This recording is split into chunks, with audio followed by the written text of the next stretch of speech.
તમે જણાવો. રાસાયણિક પ્રક્રિયા વધારે પડતી કરવાથી ખતરો, જમીન, પ્રદૂષણ, પાણી અને રોગ માનવમાં આવતા, જનાવરમાં આવતા.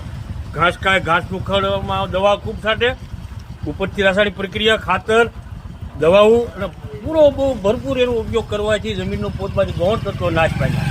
બરાબર? હાવ ગૌણ તત્વો, જેમાં જે ગૌણ તત્વો આવે, લો ને અબરખ ને કાસું ને ધાતુ બના આવે છે બધા, એટલે જમીનની ફળદ્રુપતા ઘટી ગઈ હાવ. હવે 10 વર્ષમાં ખતરાની ઘંટી વાગી જાય, આવું ને આવું રહે તો જમીન છે ને એ ઉપરથી બંધ થઈ જાય, એટલે એને આપણે નપુસક કહીએ. બરાબર? ઘાસે નહીં ઉગે, બંધ થઈ જશે. બરોબર? ઉત્પાદન જ ન થાય ને કોઈ વસ્તુ નહીં, ઘાસે નહીં ઉગે, કારણ કે એના બીજા એને રાસાયણિક પ્રક્રિયા અડવાથી એ ખોટા પડી જાય, તો હવે મોલત ક્યાંથી ઉગશે? બરાબર? એટલે આ ખતરાની ઘંટી જે 10 વર્ષની અંદર આપણે છે ને આ માર્ગમાંથી પાછું વળવાનું છે. આપણે એવરેજની ટોચ ઉપર ચડી ગયા છીએ.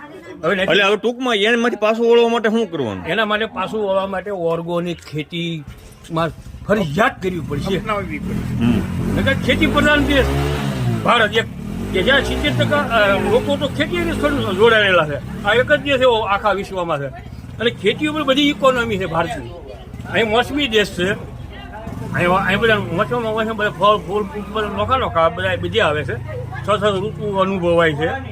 તો આ દેશ એવો છે આખા દુનિયામાં એક જ ભારત કે જ્યાં ખેતી ઉપર બધા નિર્ભર છે. 70 માણસો. બરાબર?